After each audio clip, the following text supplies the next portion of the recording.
જય શ્રી કૃષ્ણ મિત્રો।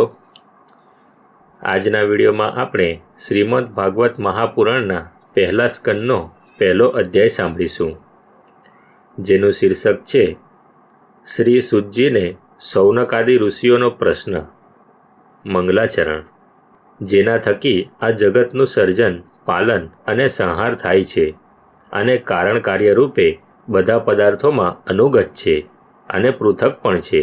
તે સર્વજ્ઞ છે, સ્વયં પ્રકાશ છે, જેણે પોતાના સંકલ્પથી આદિકવિ બ્રહ્માને વેદ જ્ઞાનનું દાન આપ્યું છે, જેના વિશે મોટા મોટા વિદ્વાનો પણ મોહિત થઈ જાય છે। જેમ તેજોમય સૂર્યના રશ્મિઓમાં જળનો, જળમાં સ્થળનો અને સ્થળમાં જળનો બ્રહ્મ થાય છે, તેવી જ રીતે જેમાં આ ત્રિગુણમયી સૃષ્ટિ મિથ્યા હોવા છતાં પણ અધિષ્ઠાન સત્તાથી સત્યવ્રત પ્રતીત થઈ રહી છે અને જે પોતાના સ્વયં પ્રકાશ જ્યોતિથી માયા અને તેના કાર્યથી પૂર્ણતઃ મુક્ત છે, એવા પરમ સત્ય પરમાત્માનું અમે ધ્યાન ધરીએ છીએ। મહામુનિ વ્યાસદેવ વડે નિર્મિત આ શ્રીમદ ભાગવત મહાપુરાણમાં મોક્ષ પર્યંત ફળની કામનાથી રહિત પરમ ધર્મનું નિરૂપણ થયું છે। આમાં શુદ્ધ અંતઃકરણના સત્પુરુષોએ જાણવા યોગ્ય એવી વાસ્તવિક જણસ પરમાત્માનું નિરૂપણ થયું છે કે જે જણસ ત્રિવિધ તાપોનો જળ મૂળથી નાશ કરનારી અને પરમ કલ્યાણ આપનારી છે। ત્યારે અન્ય કોઈ સાધનનું કે શાસ્ત્રનું શું પ્રયોજન છે? જે સમયે પુણ્યાત્મા પુરુષો આના શ્રવણની ઈચ્છા કરે છે, તે જ સમયે ઈશ્વર વિના વિલંબે તેમના હૃદયમાં આવીને બેસી જાય છે।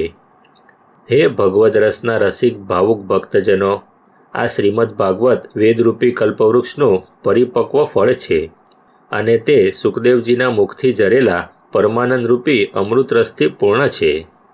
તેથી આ ભાગવત રસનું મોક્ષ પર્યંત વારંવાર પાન કરતા રહેવું જોઈએ। કથા પ્રારંભ।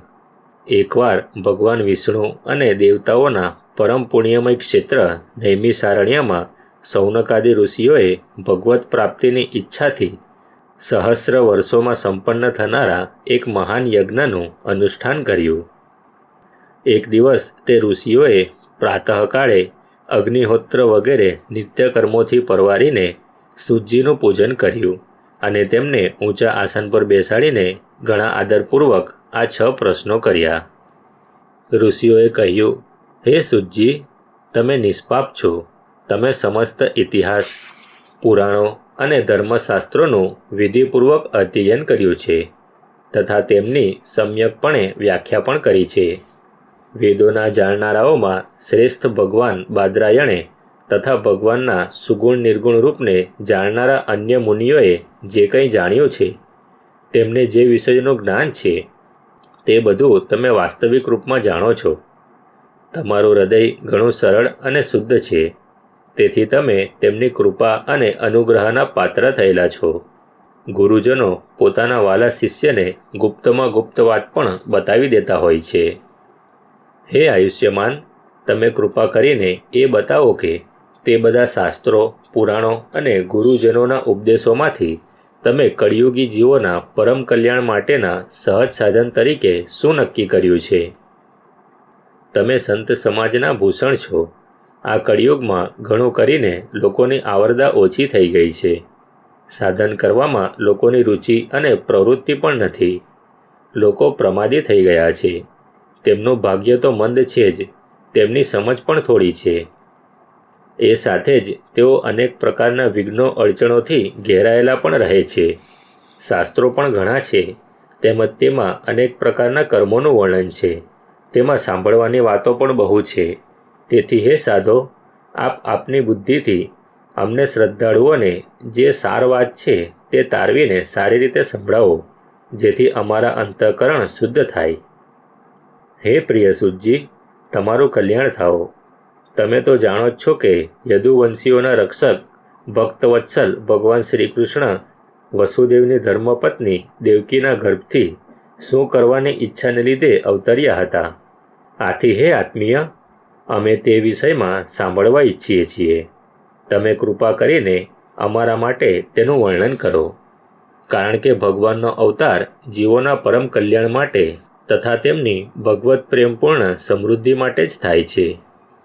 આ જીવ જન્મ મૃત્યુના ઘોર ચક્રાવામાં પડેલો છે. આવી સ્થિતિમાં પણ જો તે ક્યારેક ભગવાનના મંગલમય નામનું ઉચ્ચારણ કરે તો તે જ ક્ષણે તે ચક્રાવામાંથી મુક્ત થઈ જાય, કારણ કે સ્વયં ભય પણ ભગવાનથી બીતો રહે છે. હે સૂતજી, આપ જેવા પરમ વિરક્ત અને પરમ શાંત મુનિજનો ભગવાનના શ્રીચરણોના શરણમાં જ રહે છે. તેથી તેમના સ્પર્શ માત્રથી સંસારના જીવો તરત પવિત્ર થઈ જાય છે. જ્યારે ગંગાજીના જળનું તો ઘણા દિવસો સુધી સેવન કરવામાં આવે ત્યારે પવિત્રતા પ્રાપ્ત થઈ શકે છે. આવા પુણ્યાત્મા ભક્તો જેમની લીલાઓનું ગાન કરતા રહે છે તેવા ભગવાનના કળી મળને હરનારા પવિત્ર યશનું શ્રવણ ન કરે, ભલા એવો આત્મશુદ્ધિની ઈચ્છાનો કયો મનુષ્ય હશે? તેઓ લીલાથી જ અવતાર ધારણ કરે છે. નારદ વગેરે મહાત્માઓએ તેમના ઉદાર ચરિત્રનું ગાન કર્યું છે. તેમનું વર્ણન અમને શ્રદ્ધાળુઓને કહી સંભળાવો. હે બુદ્ધિમાન સૂતજી, સર્વસમર્થ પ્રભુ પોતાની યોગ માયાથી સ્વચ્છંદ લીલા કરે છે. તમે તે શ્રી હરિની મંગલમય અવતાર કથાઓનું હવે વર્ણન કરો. પુણ્યકીર્તિ ભગવાનની લીલા સાંભળતા અમને ક્યારેય પણ તૃપ્તિ થતી નથી, કારણ કે રસજ્ઞ શ્રોતાઓને ડગલે પગલે ભગવાનની લીલાઓમાં નવા નવા રસનો અનુભવ થાય છે. ભગવાન શ્રી કૃષ્ણે પોતાનું સ્વરૂપ છુપાવીને લોકો સામે એવી ચેષ્ટાઓ કરતા હતા કે જાણે તેઓ કોઈ મનુષ્ય હોય, પરંતુ તેમણે બળરામજી સાથે એવી પણ લીલાઓ કરી છે, એવું પરાક્રમ પણ પ્રગટ કર્યું છે કે જે મનુષ્ય કરી શકતો નથી. કળિયુગને આવેલો જાણીને અમે આ વૈષ્ણવ ક્ષેત્રમાં દીર્ઘકાલીન સત્રનો સંકલ્પ કરીને બેઠા છીએ. શ્રી હરિની કથા સાંભળવા માટે અમને પૂરો અવકાશ છે. આ કળિયુગ અંતઃકરણની પવિત્રતા અને શક્તિનો નાશ કરનારો છે. એનો પાર પામવાનો મુશ્કેલ છે. સમુદ્રની પેલે પાર જનારાઓને જેમ કર્ણધાર મળી જાય તે જ રીતે આનો પાર પામવાની ઈચ્છા રાખનારા એવા અમારી સાથે બ્રહ્માએ તમારો મેળાપ કરાવ્યો છે. ધર્મરક્ષક બ્રાહ્મણ ભક્ત યોગેશ્વર ભગવાન શ્રી કૃષ્ણ પોતાના ધામમાં પધારી ગયા એ પછી ધર્મે હવે કોનું શરણ લીધું છે એ બતાવો. મિત્રો, અહીં પહેલા સ્કંદનો પહેલો અધ્યાય સમાપ્ત થાય છે. બીજો અધ્યાય આપણે આગળના વિડીયોમાં સાંભળીશું. ત્યાં સુધી સર્વેને જય શ્રી કૃષ્ણ. આ વિડીયોને લાઈક અને શેર જરૂર કરજો.